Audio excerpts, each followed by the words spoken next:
Sindicalizados e sindicalizadas do Sintep, Mato Grosso. Quem vos fala é Bruno Boaventura, assessor jurídico da subsede de Cuiabá e Várzea Grande. Estou aqui nesse vídeo a tratar a respeito da ação que o Procurador-Geral de Justiça, Dr. José Antônio Borges, impetrou junto ao Tribunal de Justiça, requerendo a inconstitucionalidade do Decreto 723 de 2020, o decreto que visa a prefeiturização das escolas estaduais da rede pública de ensino.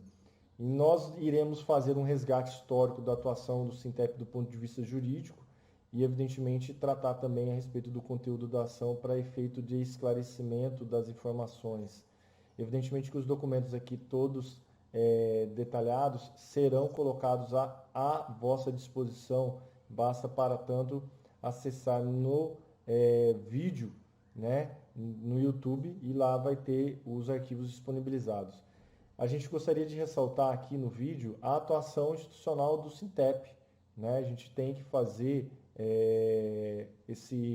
essa ressalva, porque, evidentemente, o Sintep foi uma peça fundamental do convencimento do próprio Ministério Público quanto à inconstitucionalidade do decreto. E, por isso, o Ministério Público requereu isso ao TJ, E, evidentemente, nós todos aguardamos aí a decisão liminar a ser expedida a qualquer momento. Então, primeiramente, eu gostaria de ressaltar aqui a atuação, à época, do deputado Henrique Lopes do Sintep, E aí eu peço, Vênia, que eu vou fazer aqui um compartilhamento em relação ao site da Assembleia, em que é possível todo e qualquer cidadão conferir tramitação. Você basta acessar o Google e digitar Assembleia Legislativa de Mato Grosso, projetos em tramitação. E lá vai se encontrar esse campo de pesquisa que aqui está identificado.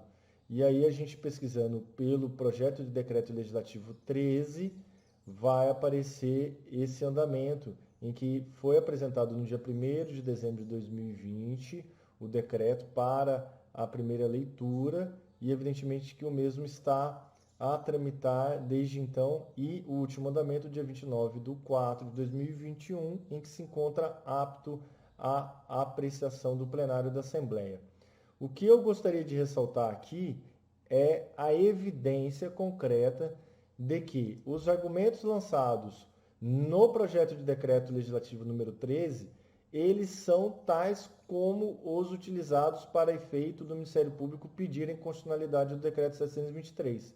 Então, a principal justificativa, evidentemente, é de que os entes federados, Estado e município, eles compartilham em regime de colaboração da responsabilidade em relação à atuação no ensino fundamental, Mas há de que se destacar que o decreto 723 passa por uma lógica inversa, de que não há esse regime de colaboração e cada um dos entes tem que assegurar exatamente aquilo que seria de sua responsabilidade, sem qualquer tipo de respeito, não só ao artigo 211 da Constituição Federal, evidentemente, mas também à própria Lei 49, que estabelece o Sistema Único de Ensino. E aí, no projeto de decreto do deputado Henrique Lopes, a gente vê que havia já o argumento jurídico e bem plausível de que a própria Lei de Diretrizes e Bases da Educação, nos artigos 10 e 11, fixa as incumbências de estados e municípios. Evidentemente, também com a definição que há um regime de colaboração na oferta do ensino fundamental. E aí, essas justificativas jurídicas e práticas, evidentemente, são as utilizadas para efeito de se ter a necessidade da aprovação do decreto legislativo 13. Como não foi feito a apreciação pela Assembleia Legislativa, o Sintep e também, em destaque, o Sintep subsede de Várzea Grande, atuaram para que houvesse, então, a atuação do Ministério Público, já que a Assembleia Legislativa se ausentava do debate em relação a essa questão. Evidentemente, por ausência de um campo majoritário em relação à independência do governo do Estado. Então, a base articulou e o projeto de decreto 13 não avançou. Mas isso não impediu que o próprio Sintep atuasse, né, do ponto de vista político-jurídico, em outras frentes. E aí, essas outras frentes, eu destaco, primeiramente, o ofício que o Sintep Várzea Grande protocolou no dia 9 de dezembro, né?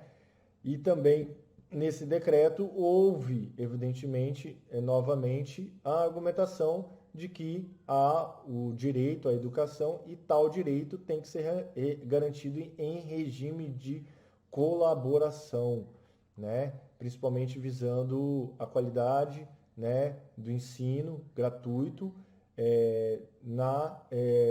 nas séries do ensino fundamental. E aí, tratando Várzea Grande, né, como exemplificação, foram colocadas as escolas do Estadual de Mercedes de Paula, Miguel Baracate, entre outras, né? E aí citado novamente, né? Tanto a Constituição Federal, a LDB, né? E tudo de acordo com essa justificativa. O Estado estava na contramão jurídica do que era estabelecido na Constituição. Além desse ofício, foram feitas outras representações pela subsede de Várzea Grande, né? E aí eu destaco a primeira dessas outras representações seriam, né, uma que foi colocada à disposição do Ministério Público, em que nós pedimos, né, evidentemente, a suspensão imediata do decreto, também em relação a essas questões de obrigatoriedade do regime de colaboração, mas também, sobretudo, em relação a você ter a obrigatoriedade da qualidade de ensino. Ou seja, o decreto 723 comprometeria a qualidade do ensino, né? E aí a gente então passa a evidenciar essa representação, né? O Sintep Várzea Grande protocolou junto ao Ministério Público do Estado, citando aqui, né, a escola também Nadir de Oliveira, né? A Hernandes Baracate, todas de Várzea Grande, né? E evidentemente ressaltando o direito à educação em si, né? Isso foi feito lá no dia 14 de dezembro de 2020, né? Para além dessa representação, o Sintep, mais recentemente, protocolou no Ministério Público do Estado de Mato Grosso um estudo técnico-analítico em que se comprova de que não haveria capacidade financeira as prefeituras assumirem essas unidades. E, inclusive, esse estudo foi apresentado justamente porque a SEDUC nunca apresentou qualquer tipo de planejamento orçamentário financeiro do quanto que as prefeituras teriam que arcar, quanto que seria o incremento de despesas das prefeituras para que elas pudessem pagar, né, o funcionamento dessas escolas que elas estariam assumindo totalmente a partir do ano de 2023. Então, o impacto ele foi feito, né? O estudo foi feito pelo Sintep, subsede de Várzea Grande. Há exemplo de uma escola do município de Várzea Grande e fez-se o cálculo, né? Praticamente fez-se o cálculo dos 5 anos posteriores a essa responsabilização não mais compartilhada, mas assumida totalmente pela Prefeitura de Várzea Grande, né? E é um absurdo, né? Você ter um ato como esse do governo do estado de Mato Grosso sem qualquer tipo de diálogo, principalmente sem qualquer tipo de possibilidade de demonstração às próprias prefeituras o quanto que elas teriam que arcar, né? Ou seja, basicamente sem nenhum tipo de planejamento, né? Nenhum tipo de planejamento. E aí, essa conclusão inevitável, evidentemente que ela não é minha ou não é só minha, né? Ela também é uma conclusão do próprio Ministério Público, né?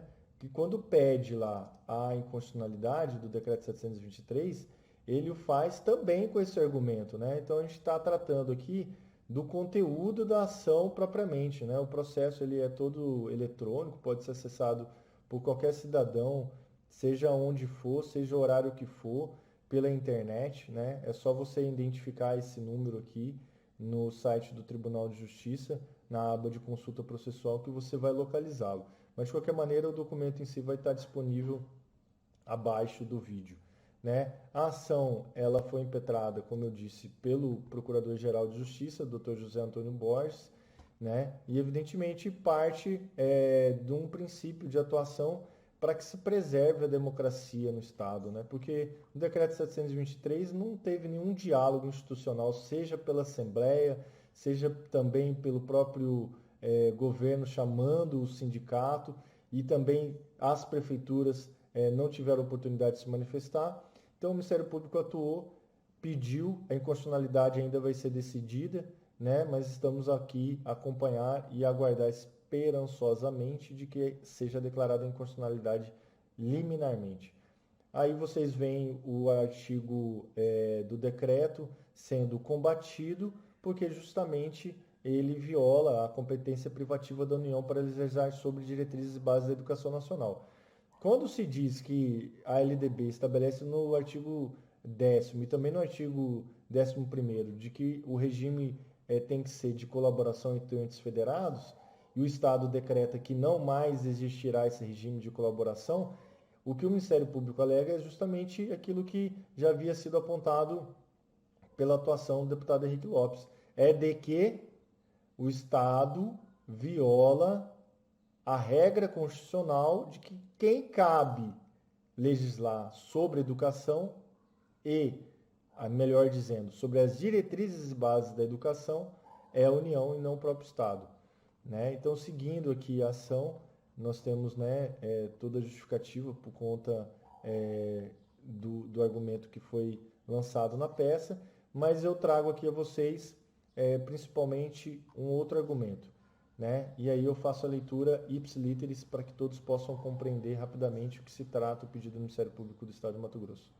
Abro aspas. A leitura de todos os comandos acima mencionados não deixa dúvida de que o artigo 3º do Decreto Estadual 723 de 2020, ao retirar do Estado e impor aos municípios a obrigação de atender à demanda integral dos ensinos iniciais do ensino fundamental, gradativamente a partir do ano de 2021, incorre em grave ofensa ao regime de colaboração dos entes federativos, na oferta da educação, ao princípio constitucional do Pacto Federativo e a harmonia entre os entes federados, e macula os artigos 3º, inciso 1 e 3 do artigo 10º e 237 da Constituição do Estado de Mato Grosso. Fecho aspas. Então é uma grave ofensa, né? Não é uma ofensa qualquer, é uma grave ofensa que o Ministério Público aponta à Justiça de Mato Grosso, né? Por quê? Porque justamente vem em contramão aquilo que é dito pela Constituição Federal e também pela própria Constituição do Estado de Mato Grosso, a necessidade de estabelecer um regime de colaboração. E aí, nós ressaltamos de que, em relação ao incremento de despesas às prefeituras, não foi feito nenhuma elucidação pela SEDUC ao Ministério Público do Estado de Mato Grosso, né? Não foi feito. O Ministério Público do Estado de Mato Grosso, ele aqui na ação, ele coloca, né, de que foi feita a expedição da notificação recomendatória, né, ao governador.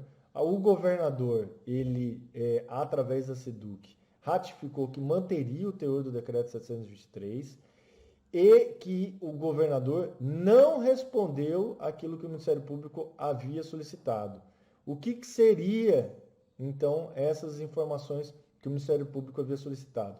Ele requisitou a apresentação de informações comprovadas, né? Aí aqui vocês podem perceber que eu estou lendo, né, o texto da própria ação.